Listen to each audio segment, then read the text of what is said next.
What is going on, everybody? It's your boy Gsluke here with our weekly live stream. This time we head across the pond. We get ready to listen to some Scottish music. They'll have it on every single intro, but hey, it'll be some good old traditional golf, link style golf, windy, wet conditions, like what we want to see over there across the pond. So I'm looking forward to it. None of that birdie fest nonsense we've had for the past few months. No like minus 20, minus 28 winning scores. Probably something close to like minus 10 this weekend, which is right in my wheelhouse. So looking forward to it. Cheers to everyone out there. We've got a little, look at this, the blue straw going, a little Crown and Coke action. Actually brought it home from the golf course. And tastes pretty damn good too. What can I say? We got Mark down there, Samuel, Brant, Logan with the giddy up and yeehaw. What is this, a cowboy kind of week? Okay. And he said, wish you luck. You need Anthony Black for the Black and Dick slip to cash. Yeah, I know you called it the BBC slip down there, Kyle. That's a Bruin for you. That's a pretty funny one. Let's hop right into this thing. We don't have that much time to spare. It's my favorite hour of the week. I'll remind you, we're going to go through a weather report at first, take a look at the golf course, and then go through the DFS and the prop board. So it'll be like course, DFS, then props if you're trying to get the flow of things here. But if you have any questions at any point, feel free to go ahead and throw them down in chat. Even if you just have a comment or two to make, maybe you just want to say hi down there, you're all welcome. It's your time. It's our Christmas Eve here, right? It's our New Year's Eve out there, getting ready for the new week of golf. And luckily for us, we've only got to wait like 4 hours, right? Lock is actually a little bit longer than that, like 6-7 hours. But yeah, we'll hopefully get a little bit of sleep in before then. I'm gonna make my lineups after we get off of here, finish up a few things. Most of my builds are done. I have a few of my qualifier satellite kind of lineups that I got to throw in. And then I'm going to call it a night and go to bed. Hopefully wake up in time for lock there at 2. But in terms of a golf course, I mean, it's all about the weather, right? I mean, we could look at last year's scoring average, but it was extremely windy all 4 days. And played pretty firm and fast. So you saw -7 win, right? Plus 1.75 scoring average. This time around, we're getting the same kind of wins, but not so much the firm and fast aspect. They've had a ton of rain in North Berwick. Actually, it's North Berwick. It's the way that you say it. There's no W in the pronunciation. North Berwick up here at the northern peninsula of this little section of Scotland. And they get a lot of wind up that way, right? Scotland, known for windy, blustery, wet conditions. And that's exactly what we're going to get. They've had rain 25 of the last 30 days. They've had rain the last 3 days coming into lock. In fact, overnight, as we speak, they're getting drenched right now by a little bit of a storm. So expect this place to be a little bit more receptive than what you saw last year. They're expecting rain sometime during Saturday, Friday, I believe, too. So Friday, Saturday, and then probably some point during Sunday's round. I'm including 40 to 50 mile an hour wind gusts on Sunday afternoon. So you're looking at a nasty set of conditions. I mean, especially over the weekend, these guys are going to get absolutely hammered. And if we're trying to find an edge, I see one, at least one that I'm acting on at this point. So I've done a lot of research. I've tried to find the best model in terms of your wind over here in Europe. And from what I found, this ECM model, which is the base model that they kind of point you towards when you get over here into Europe, is the one that I've found, at least based on the little bit of research that I've done, that's the most accurate. If you're more of a DP World Tour guy than me, if you have knowledge otherwise that says that there's a better wind source, let me know. But based on what we're looking at here, it looks like the PM AM wave, right? So the guys that are going off late on Thursday, early on Friday are going to have a sizable advantage. So not only do they have lower winds tomorrow, you can see the sustained winds go down a little bit during the PM hours, like 2-3 miles an hour, but more notably, the sustained winds, right, go down a solid 5-6 miles an hour throughout the day. So while the greens might be slightly less receptive, they'll be a little bit chewed up by the time the PM wave gets there. They're going to have slightly better conditions wind-wise, at least if this forecast holds up, which again, based on the little bit of research that I've done, is supposed to be the best for Europe. And you have to look it up by region, right? Like in America, the HRRR is known as the best. I'm sure at other parts of the world, right, there are better models, but for this section, this ECM model, for my knowledge, is the best. And over here on Friday, right, so they're starting pretty early, like 6-7 a.m. local time, right? You can see that the winds are pretty low. They're in the single digit range, 5-6 mile an hour range, the whole way up until like an hour before noon, right up until like 11 a.m. local time. The wind gusts don't really get to their maximum until closer to like noon, 1 p.m., which means that the AM wave there on Friday looks like they're in pretty good conditions, right? Low winds. Now, it might be a little bit chilly, as it will be for both mornings, but nowhere near the same kind of wind as these guys are going to play in right around 2 a.m., right? Local time over here on the East Coast. They're going to be playing in 23-mile-an-hour wind gusts. They're going to have even more severe sustained winds than what they're going to have in the afternoon. And if you look at a few other models, they agree, right, for today, right? They're calling for pretty nasty winds the entire day here. And then over here on Friday, they have a little bit of rain over here, so that's interesting, but still much lower winds in the morning than the afternoon. This Meteo Blue model, another one, right? Very similar conditions for Thursday. I mean, they're all in pretty much an agreement for tomorrow, right? It's going to suck pretty much all of round one. And then for Friday, lower winds in the morning. This Icon 2 model here, right? Same thing, pretty much in complete agreement on Thursday. That's interesting. They're all like literally in lockstep now. They weren't before, now they are. Friday, low winds. UKV, the only other model they have on here, right? Which, by the way, look at Saturday, Sunday, 40 to 50 mile an hour wind gusts. Oh, that's going to be fun. But look at this. Thursday, shitty the entire day. And then Friday, pretty solid for the morning wave. So the way that I read this, pretty much no matter what model we're looking at, that PM AM is going to have an advantage for both days. You have to attack it, right? I'm not usually a huge weather guy. I'm not usually somebody that goes out there and tells you to like full stack one wave or the other. This week, I am telling you to do that. There are a few exceptions, and I can count them on both my hands. There's less than 10 players I'm taking from the AM wave this week, and they're not high exposure plays for me. They're guys that I'm mixing in just in case by core plays, like guys that I really liked, I bet this week, have the week of their lives, right? Go out there and overcome the adverse conditions, because you got to remember, guys, this isn't like we're in North Carolina, right? This isn't like we're even over here in South Florida, right? The winds are so much more impactful over here in Europe because you have a denser, heavier wind, first off. But second off, there's no protection, right? There's no trees, there's no buildings, there's nothing out there to protect these players from this wind. So any sort of difference, I mean, especially Friday morning, I mean, these guys are going to tear up this golf course. I need guys in that wave, like especially if they're shitty golfers, right? All of the guys I'm taking from the AM wave, and I'll point out a few of them for you guys, and most of them are just my core plays, right? That we talked up earlier in this week on videos. Like I gotta really like them, right? To be taking them there in the AM PM wave, right? They're gonna have shitty conditions for their first round there, and then for Friday afternoon, they're gonna have rain and high winds. I mean, that does not sound like fun. So we'll hop over to DFS now. We'll talk about some of the implications, but yeah, it's one of the few weeks that I honestly, if you're only building a few lineups, I would play all PM AM guys. I would literally just go balls to the wall, take 6 players from that wave. Don't even think twice about it, and move on. Make your lineups that way. Know that you have probably at least a shot, maybe even like a 2-3 shot advantage over the other wave, and move on from there. So we'll talk about it. Let's see where we at. Bunch of comments. I love it. Let's see. You got Nico. That's where we left off.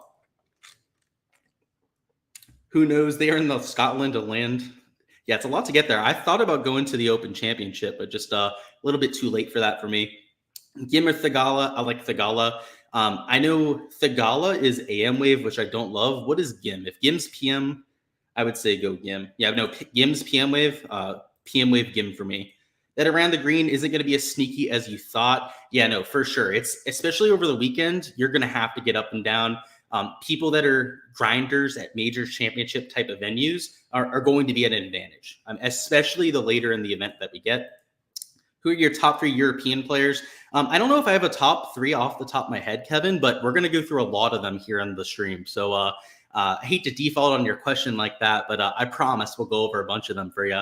What's going on, Paul? My guy Paul, by the way, sent me a cap from the last major championship that was at Royal Liverpool, which they'll be at next week, which is super sweet. So I'm looking forward to getting that in the mail, and shout out to Paul for that. That's awesome. Who's from over there in Scotland, which is sweet. By the way, I got to visit Scotland at some point. My family, we're trying to get a little bit of a golf trip going at some point. It's just, first off, beautiful. Second off, bucket list after bucket list golf course over there. And I'm sure I'll learn a lot when I'm over there too, just about golf and how it started. Samuel says, you've seen the edge of the PM AM being this course and heavily dependent DFS wise. Yet anytime you're in Europe, those weather advantages are multiplied by like 2, 3. So when I see the huge discrepancy between the, wind, maybe in America, I would like favor the PM AM wave. We're over here in Europe. I'm going balls to the wall with it. I only have a few guys I'm playing from the AM. You've played in Scotland several times. You have no concept of the wind until you play over there. Yeah, you can tell from the stats. Like it's just, you see crazy discrepancies. I mean, you'll see 2, 3 shot discrepancies between waves. Favorite 9 and 10K. Yeah, we'll definitely talk about those. Just off the top of my head, right? My core plays, but a lot of them were AM wave. So like Rory and Cantlay are AM wave golfers. So my favorite player at the top of the board, period, right? Just regardless of anything, is Terrell Hatton. He's PM wave. I liked him going into the week. I took him outright, and he's perfect for a difficult link style setup. So yeah, Hatton's my favorite. In the 10K range, considering whether it's Scotty Scheffler, who I wish I bet him at the beginning of the week. I'll just say that much. The American, he knows how to pronounce Berwick properly. And I just said Berwick again, just said it wrong. It's super easy to say as an American, but yeah, it's Berwick.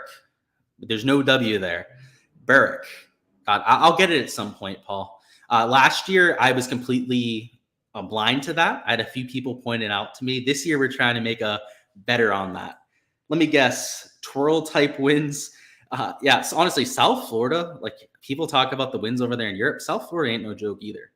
We learn how to play in those winds down here. If you played Showdown tomorrow, would you play all AM golfers? No, I wouldn't. Honestly, Max, I don't see a huge edge for Showdown tomorrow. Just play the guys you played for main slate. That's what I would do, Max, because the PM wave has lower winds at this point. They're going to have more receptive greens, but that's about it. You have a video on Bluff in Scotland with the wind holding you up as you leaned into it. That's crazy. That's what I mean. Like it is different over there. In Florida, that wouldn't happen. It's not, the wind isn't that heavy over here in Florida, but I mean, I play golf regularly in 40-mile-an-hour wind gusts. Like literally at least once a week when I go out there and play, we're playing in those kind of winds. I wish the PGA Tour would come down here this time of year to South Florida, because the scores at the Honda Classic, the winning score would probably be over par. It'd be a lot of fun to watch. If Bjork is good and worth the 12% plus chalk, or you're saying is he, sorry, misread that. Is Bjork that good and worth 12% chalk or better to fade? I think he's better to fade. So I think there's just a huge skill gap between the Euro and PGA Tour. The reason why I say that, and a lot of people will accuse me of just being ignorant, not watching the Euro Tour, which is first off false. I watch them every single week. I play props heavily over there. So I'm pretty invested into the DP World Tour, not as heavily as the PGA Tour, don't get me wrong. But we have so much evidence, and there's a ton of it out there. People love to ignore this, that are huge Euro Tour guys, of players that are like prolific Euro Tour guys that come over to the PGA Tour and their average shots gained metrics like tank. Like I'm talking, they go from like positive players to negative players overall. And that's because there's levels to this game, right? It's like going from the triple A's up to the MLB, right? Some people, when they go up to the MLB, they're still superstars, right? And some players, the vast majority of them, suck ass when they get to the MLB. So Bjork, for me, I don't know. I haven't seen enough of him. Like I watched the DP World Tour. I've seen that he's been very consistent. The guy literally has not missed a cut this year, but you know, how much does that translate? Is this his first missed cut now that he's playing at a stronger field? It very well could be. You know, I'm not trying to predict that. I think it'd be crazy to say that, but it very well could be. Just throwing the idea out there, right? Heard he's a comparison of Scheffler, just a better putter. You're crazy if you think of that. Who are you talking about with that? If you're talking about Bjork with that, you're nuts. Hell no. He's not that good. He's never won on the DP World Tour, and he usually doesn't even finish top 5. So that's crazy talk. This 100% feels like a tournament Han's going to win. That's what I'm thinking, man. Him, like Fleetwood, if he was in the correct wave, I would be all over it this golf tournament. Same thing with Fitz, right? If Fitz was just a PM wave golfer, like, oh boy, it feels so good to play him. But the only guy that's like the Euro that's in form, right, that's in the PM wave is your boy Terrell Hatton. So I don't know, maybe the stars are aligning for him, right? What's going on? We got split tees tomorrow. Yeah, they will for the first 2 days. That's how it works, Marks. There's still waves, though. There's AM, PM waves. What's going on, Jeremy? My boy Jeremy down there. He smokes my ass when I'm playing him in golf. And you're beating Forbes by 15. Not a surprise. Cheers to you, Jeremy. Who do you think's going to win this week if you're still around? You might have just popped in, popped out of here. Who do you think's going to win, Jeremy? Is having 4 for PM too much? No. Samuel, I'll have at least 4 in every lineup. And that's in a set of 150 that I'm doing. In fact, 75 of my lineups are going to have, I guess I should have mentioned this, right? Are going to have all players from the PM wave. 75 of my set of 150, all PM wave golfers. And then I'm going to have 75, the other half, they're going to have a few AM guys in it. And by a few, I mean like 1 in most of those lineups. For the stream, I kicked out of the Discord. Yeah, you probably got kicked for doing something wrong, man. DM me. Maybe we can talk about what went wrong. But yeah, I don't usually kick people for no reason unless you canceled your membership or your payment got declined, right? Those could be the other 2 things. Tanner says, Scotty or Hatton or Fowler and Cash. So if I had to pick between those 3, I mean, if you have the salary, Scotty, right? But considering salary, probably Hatton for me. Ready to welcome to the DP tour. Yeah, it's gonna be fun. I think you're gonna see a lot of those guys play well. You caught with the late withdrawal of Lauer last week. How do you check last minute WDs? They post them over there on the PGA Tour comms. That one for Lauer was actually posted the night before. So best way to do it, Paul, is to go onto Twitter if you have a Twitter account. Follow the PGA Tour comms and then set notifications on. Now you're gonna get some notifications that are kind of useless, right? That'll be like, oh, so-and-so is the 5th player in tour, right, to finish top 5 on the PGA Tour and events, or like some BS like that. And then you'll get the bombs right at 6:30 a.m. that are like, oh, Justin Lauer has withdrawn. So that's the best way to do it. You can do that with like Underdog Golf. They do the same thing. Like they'll tweet out the withdrawals, but go to the source, right? And the source is always PGA Tour comms. Scotland forever. Yeah, should be fun. Who are the most expensive golfers to bitch out in the wind? It's a good question. The AM guys, I'd say. So I don't know if I want to point out any specific players because that's a pretty hard thing to do, right? But AM wave golfers, I guess Tally Boy, Patrick Cantlay, wouldn't throw it past him, right? Jordan Spieth can get in his own head. So for as much as I like the guy, I'm playing him still, right? He could easily bitch out in the wind. I don't know. Maybe JT, same thing, right? He kind of gets in his own head sometimes. All guys that I'm playing, by the way, interestingly enough. But yeah, they could easily bitch out of the wind, Bruce. But they all could also play really well in the wind, right? They've done it in the past, so it's I don't know. That's a tough game to play. It's a fun one though. Fun game to play. Thoughts on Sunday, given his projected ownership?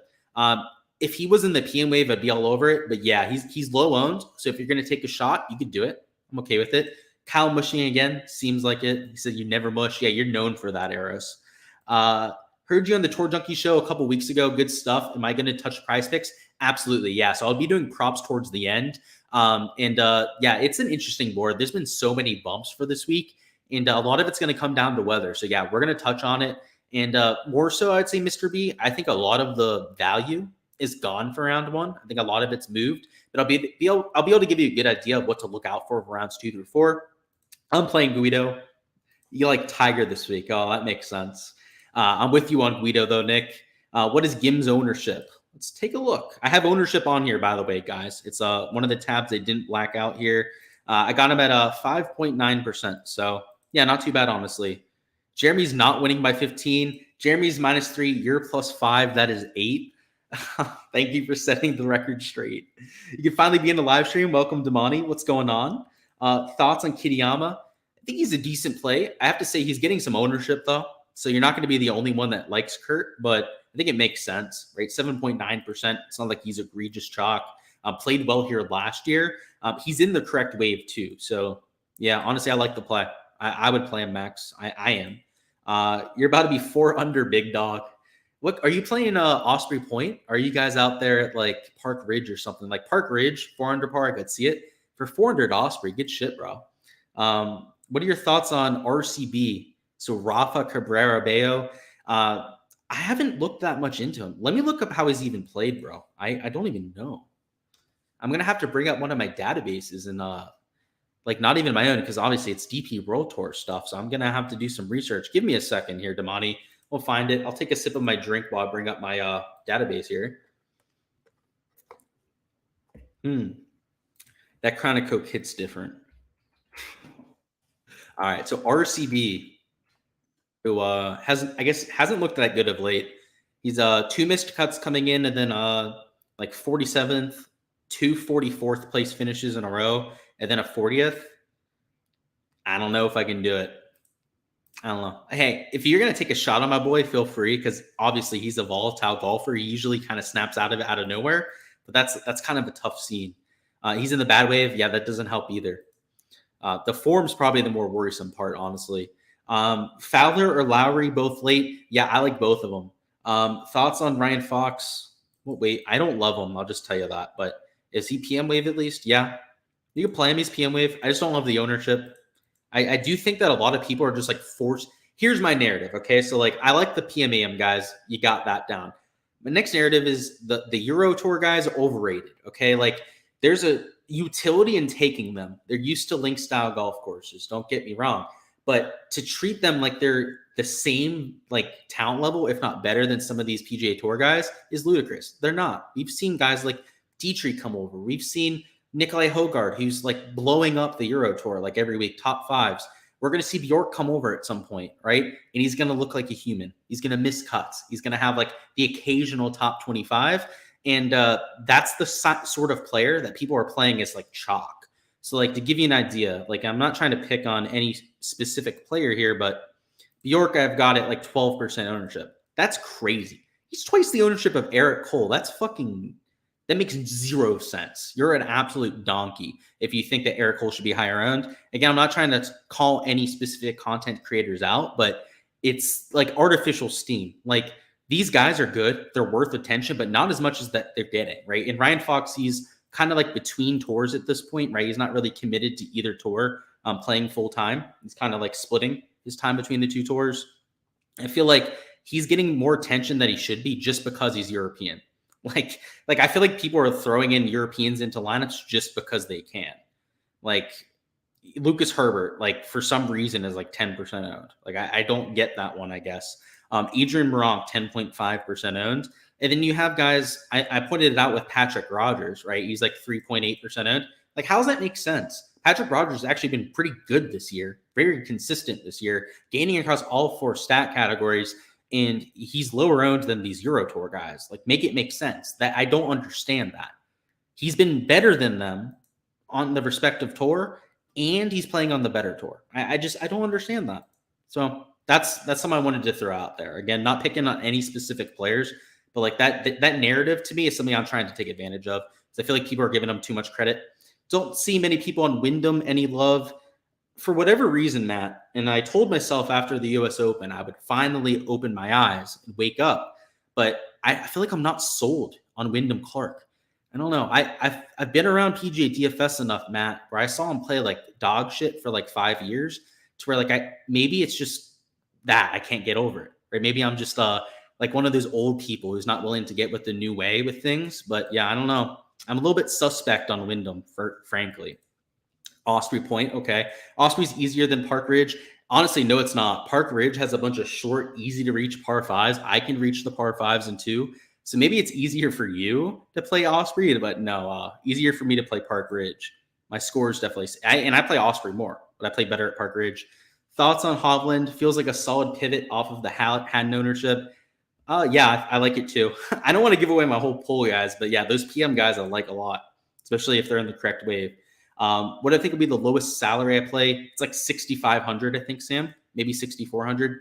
You officially have the winner. It'll be Scotty Scheffler by 2 strokes. Scotty wins the Scottish. Oh boy. Eros is officially on one. We got to send them to the assisted living facility out there with Bobby. What do I think tomorrow's round will look like scoring wise? I think the scoring average will be 1 over par. That's my like take for the week. 1 over par scoring average for the week. I think that your first round leader score is probably like 5 under, something like that. I think you're going to see people still get after this golf course, but like 5-6 under par hands on. That's what I would imagine. 9 under par was last year. That was Cameron Tringale, so I guess it's possible. You've seen 63s out there before too, so -6, -7 rounds definitely aren't out of question. Actually, yeah, let me revise that. It'll be -6, maybe -7 out there for first round leader, even with the wins. Like that's just this golf course. If you know how to play the wind, you can take advantage. Thoughts on Homa? I like him as a PM wave golfer for sure, Max. I like it. Love the content. How many players would I have in my pool if I was just playing the 153 max? So if I only had 3 lineups, probably like 11 lineups, nothing crazy. How come Burns getting no love? I don't know. I guess probably because he's in the AM wave. That's probably one of the bigger reasons why. And he doesn't love major championship like difficult conditions. Like you want to play Sam Burns at a birdie fest, but yeah, I mean, what's his ownership? I got him at like 8.5%.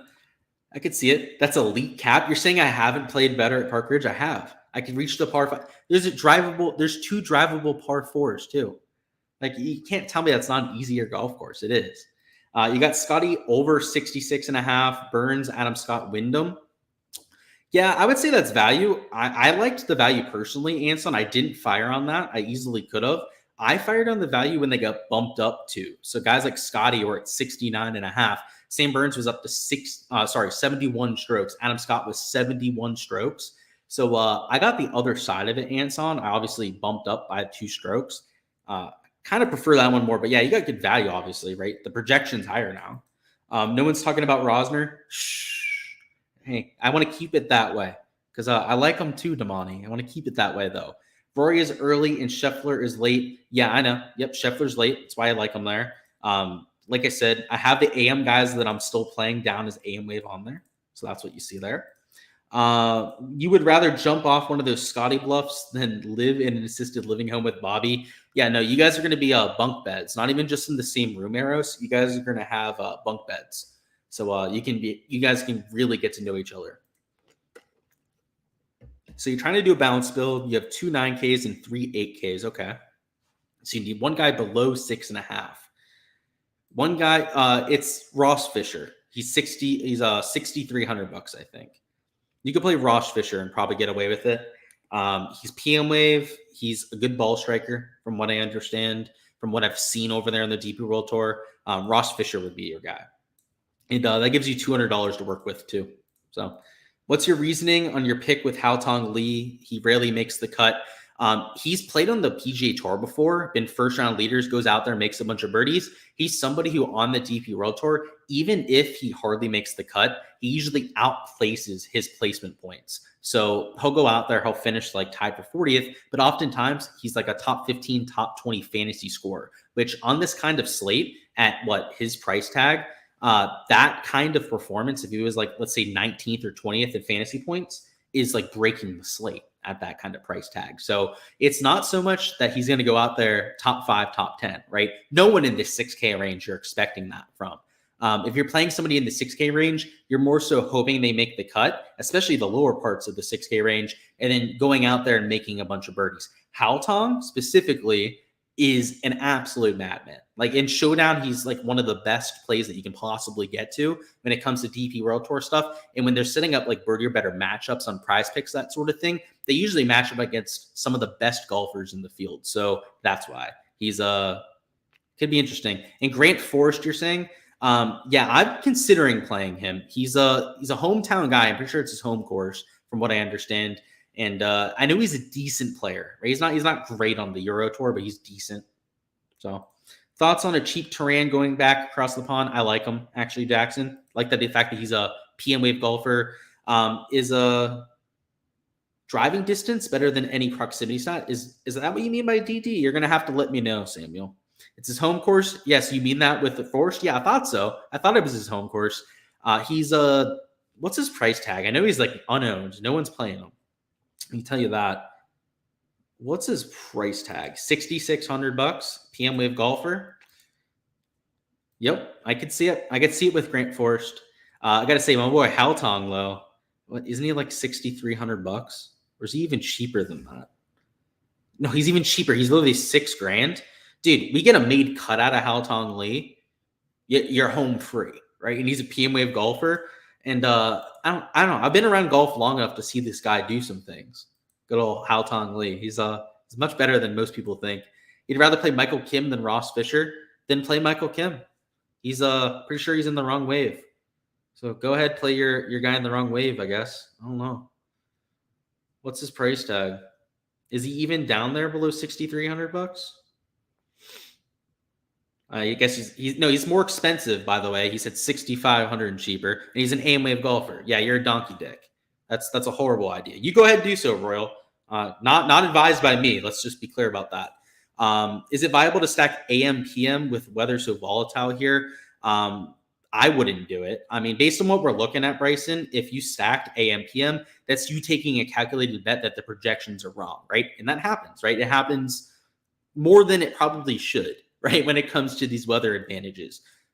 I would not recommend that though. Like that's just you fully going out there, lighting money on fire most of the time. But if you happen to get it right, you hit the nuts, right? So is it viable? If you're crazy, if you're willing to take on that risk, right? Personally, I would never do that. Connors or Scott in a smaller field, I would go with Scott. Both are going to be chalky, but yeah, definitely Scott. Bet365 is the cut at 140, so yeah, even par. Maybe more is possible. I think I would favor Overgust, especially with some of the wins. Yeah, we'll talk about props in a second, but yeah, you're not going to get any locks here. There's no such thing in golf betting. Driving distance. Yeah, I do like driving distance here. I do like the approach stuff a little bit more though. So yeah, they're both of them are in my model. Funny Data Golf has Lee as a top course fit. Did they actually? That's interesting. I like it. Works for me. The one thing I know that Haotong Lee can't do is he can't hit a fairway for his life. So maybe it makes sense. Royal Priest is Michael Kim's burner. Honestly, might be. What is your min exposure on your core plays? This week, it's way different than most, Sam. Normally, it's like 35%. This week, because of the fact that AM Wave sucks, right? And like Cantlay, Rory, and Jordan are all AM Wave golfers, it's down to like 20%. I'm actually like just matching the field on a few of them. Thoughts on Corey? I like the fact that he's PM Wave. Favorite golfer, 8K and below. If you had to make me pick 8K and below, it'd probably be Jordan L. Smith. I really like him this week. No one's playing him either. Stream is popping, only 26 likes. Yeah, let's get those. That's a weak-ass number. 26 likes with 90-some people in here. Well, we got 104 people in here actually now. Smash that like button for me. Let's get those numbers up. Like I said, that's some weak shit out there. We can't be having that around here. Got to pump it up, get even more people in here with the algorithm, and have ourselves a week. It'll give you some good karma. So go ahead, smash that for me.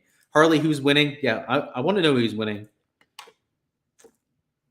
You're saying Fisher's more expensive? Yeah, no one plays FanDuel though, Royal. I have to say that. Honestly, on that site, right, Kim looks like a pretty good value, but no one plays FanDuel, respectfully.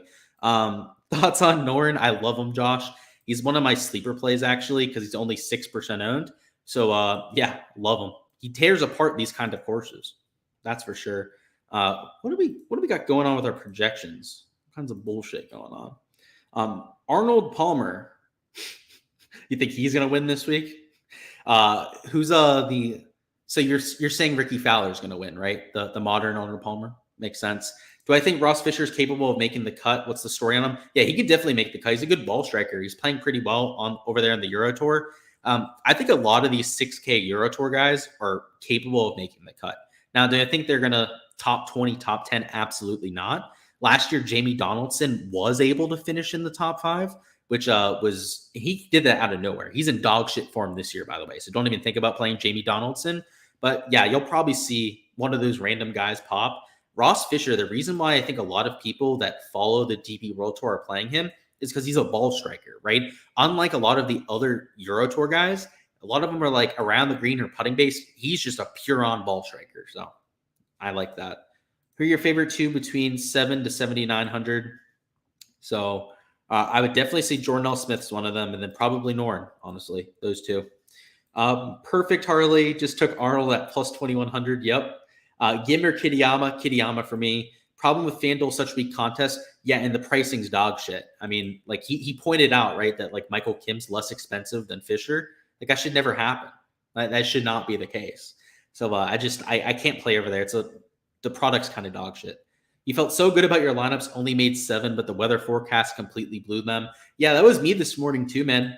I had huge designs on Rory, Cantlay being my highest owned players, Jordan Spieth, right, being my guys I was getting my most exposure to, and that is unfortunately not the case because of the weather. So I'm right there with you. But hey, don't fall in love with your picks. I got to say that, right? If you're, get to a Wednesday, you see the weather like we have, you've got to be willing to pivot, or you're gonna crash and burn with the weather out there. It's Scotland. It's going to be absolute carnage out there if you're in some of the worst conditions.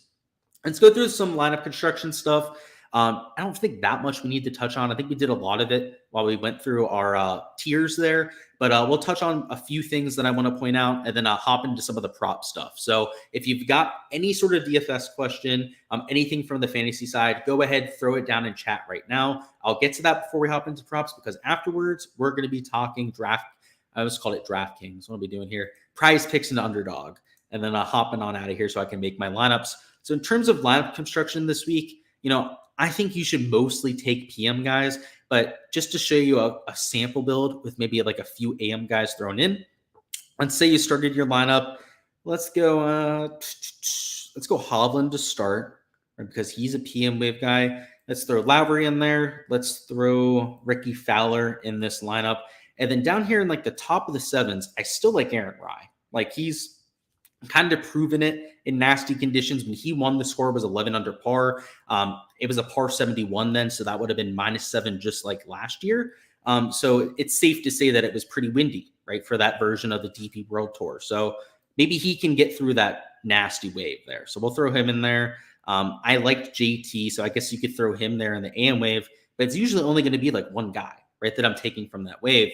Now, Haotong Li, somebody leaked that I'm playing him this week, which I honestly forgot that he was $6,000. I know we had the question about the cheapest guy I'm getting to. I am playing Haotong Li at $6K. That is a thing. If we did that, right, we can spend the whole way up to $7,900, right? So it's not really like, oh, I'm playing Haotong Li because I think he's going to go off this week. It's the fact that I get to spend up for a whole nother option up here in like the top of the sevens. So it's more about what it buys you than what you're buying in somebody like a Haotong Li. And outside of that, not much I want to really point out from lineup construction, right? I'm taking PM guys. I'm taking my contrarian approach going out there and trying to take down a large field GPP, right? I'm not playing smaller field stuff. I have a few qualifiers I am playing. So I am going after the King of the Desert in a few of the contests that I'm playing. But in those lineups, I might be a little bit more chalky, I will say. But in my large field GPPs, right, I'm trying to win first place. I'm going to definitely be a lot more contrarian than most people would expect. Let's go through questions, see if there's anything to touch on. And then afterwards, we're going to go through some props. So let me bring up my projection sheet and let's get through any of the last questions that we've got. Let's see. Is Bjork being in the PM wave, does that move the needle a bit? Yeah, no, I know he's in the PM wave. So if you saw my fades and sleepers video, you might want to check it out afterwards. If not, I did a comparison between him and Alex Noren. Right, they're both PM wave golfers. The issue with Noren, I really shouldn't say the issue, right, is that he's 6.3% owned and Bjork is twice the ownership at 12%. Like I'd rather take the for sure commodity in Alex Noren, right? Like even if Noren isn't in the best form coming in. So yeah, I don't know. It moves it a little bit, right? Any Barbasol talks? Yeah, I'm honestly not doing anything for it. I have no outright bets in. I have no plans to play DFS. And they don't even have prop boards up for it. So probably not, Sam, unless you have questions about like a specific player. There were a few guys I considered for outrights. I must admit I was at least looking at a few of the outright bets there. One of them was Cam Champ who withdrew, but I don't know. When Cam Champ withdrew, I threw away that golf tournament. Like he was the only guy I wanted to pick because like he wins those shitty golf tournaments. That's just how he rolls. Do I ever take into account who plays with who?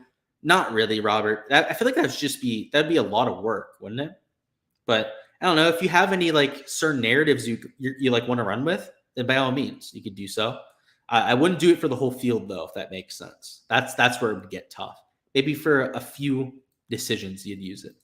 Thoughts on Bez Podrig? I like Bez a little bit more than Podrig. I think Podrig, you could toss into a few lineups. I'm not doing it myself, but you could. Tom Kim, upcoming phenom. Upcoming phenom, bro. You're shot. He's already a phenom. Tom Kim is late. Any love? Yeah, I like Tom Kim. I like him a lot here. Hogarth, Fox, or Moronk?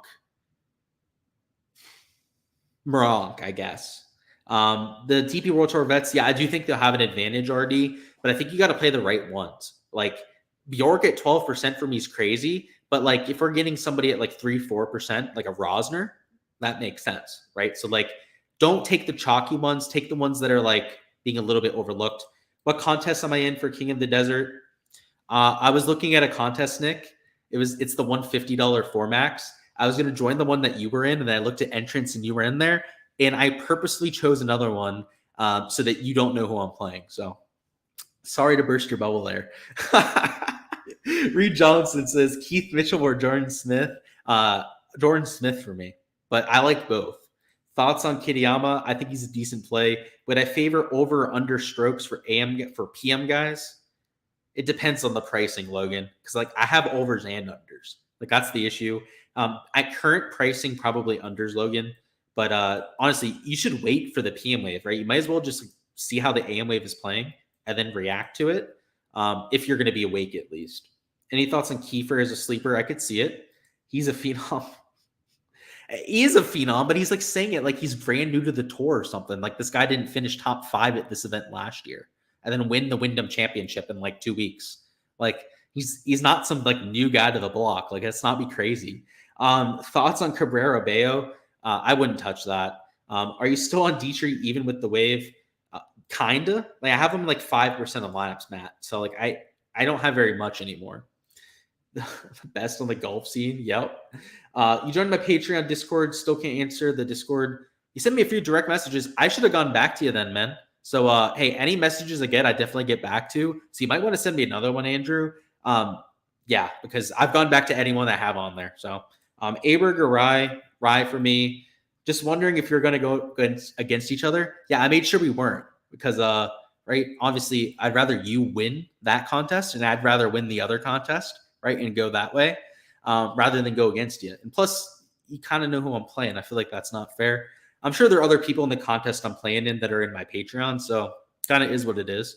I'm playing guys that are guessing my player pool. I'm not going off of that. Tom Kim and Sanjay are friends. Okay, yeah, no, they are, and Tom Kim's friends with Scotty Scheffler too, and Jordan Spieth. So he's got a good crew of friends. Hey, I'm not arguing with you. I do think he's a phenom, but I don't think he's like some new phenom, right? Any first round leader bets I'd like? No, I didn't bet any. Honestly, I think maybe PM wave guys because like the winds look lower. Does the Gala playing later in the AM give any comfort? Not really, because there's still a 3-hour gap between the two waves. So yeah, not really. Sounds like Brandon Wu flying under the radar. He certainly is. Let's look at the ownership. 4%. Yeah, he's lower owned than Patrick Harrington. Enough said, right? Like old ass Padraig, right? Old ass senior tour Padraig Harrington is higher owned than Brandon Wu. Absolutely is going under the radar. All right, let's look at some prop stuff here. If you're off Dietrich mostly and you've got $7,800 left, who would I take? It's a good question. If I had $7,800, I would drop down and I would probably take Gary Woodland, truth be told. Him or Sahith Theegala. You talk about Kitayama. Are you just trying to make me mad now, Nick? No, yeah, I do like Kitayama. I don't know if you just missed me saying it before. I'm getting so many questions about him though. I think you're just trying to pull a fun one on me there, Nick. Yeah, he's gonna be super chalky, isn't he? I got him at like 7.9%. I feel like that might be wrong. All these damn questions I keep getting about Kurt Kitayama. Who do I like as a last man in a single entry? Dude, that depends on the salary you've got less, boss. Give me a salary amount, Sam, and I can give you some advice because that's going to be a tough one for me. Let's talk about some props. So if we're looking at the prop board, guys, so much has moved that the value is pretty much gone. I think the best prop that you've got on Prize Picks right now is this Terrell Hatton over. If you're somebody that plays other sports, maybe mix it in with other sports. These overs on like a JT, I took an over in JT at 3.5. I did take an over at Sam Burns at 3.5. I don't want to say that they're like forcing in bets, but they're not like the best of bets on the board. Like this Terrell Hatton one, I truthfully do really like, but I don't know. You can throw him in with JT if you'd like. Right, I recommended that in one of the videos that I did. But if you have another sport that you have like a really good pick that you like, maybe take it and mix it in with this Terrell Hatton. It's not the best board. Strokes was where a lot of the value was on Underdog. They had a lot of guys like JT was at 71 strokes. They had Sam Burns at 71 strokes. You can see now they're a whole stroke and a half lower. They had Tom Kim at 70.5. They had Xander Schauffele at 69.5. Let's see, what is Xander at? Is he getting bumped down again or did he get bumped up? Let's see. He got bumped down again, right? So I got him a whole stroke and a half higher than what he is now for an under. Just if it feels like if you're trying to get to the prop board now, that you're probably just a little bit too late to the party. So maybe just take a few overs. This Troll hand, like I said, is my favorite. If you're gonna take anything on Underdog, I guess it would be these two, and I would probably leave it there. There's a lot of unknowns with the weather. We don't know how receptive this course is going to play. We don't know how much these winds are going to play an impact on the golf course. So my best advice, if you didn't have anything in right now, right, would be to play like the JT and St. Burns over, and then would be to wake up, if you're already on the East Coast, wake up at like 6 a.m. Maybe it's a little bit early for you. Maybe it's not, right? A lot of you are working jobs, I would imagine, right? I would hope. I really hope that most of you have jobs. Right, wake up at like 6 a.m. and just check the scores. Right, bring up Data Golf, see what the scoring average looks like.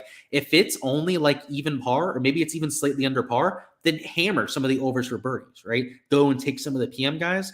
But until then, I would probably hold off. That's just my advice for the prop side. Right, I love giving you guys picks and whatnot, but outside of like these four that I have up here, sorry, wrong category. Let's bring up birdies are better.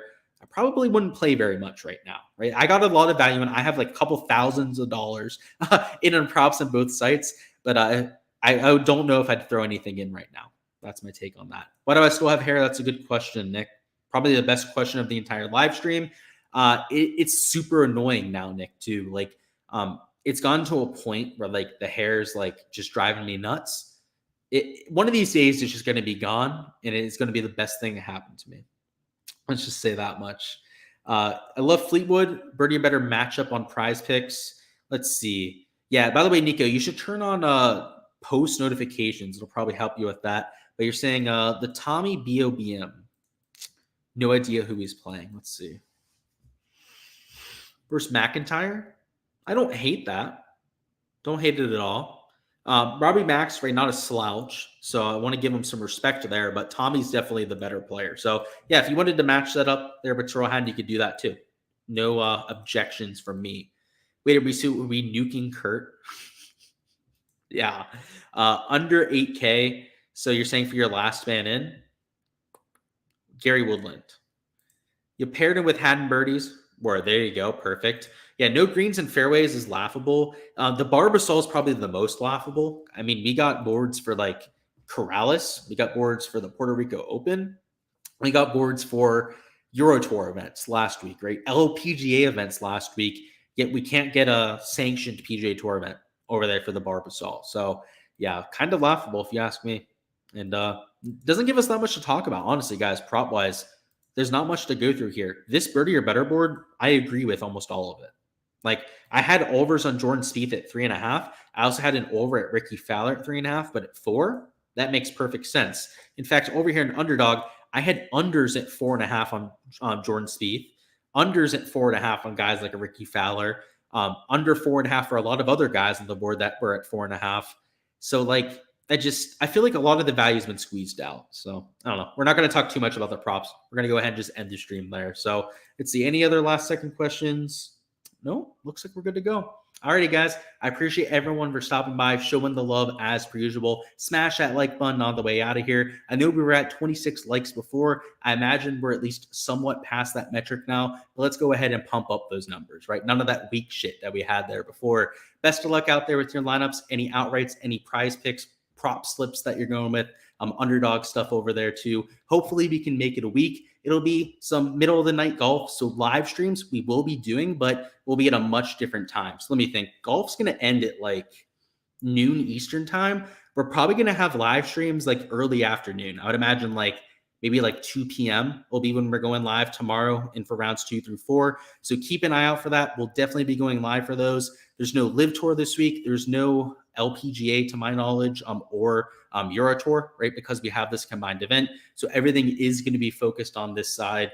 And of course, our sleep schedule is going to be screwed too. So it's going to be a fun 2 weeks, not only just this week, but also next week at the Open. So let's have some fun with it. But most of all, let's go out there and grind out some profit. I appreciate you guys. Cheers to all of you out there. And let's get this cash this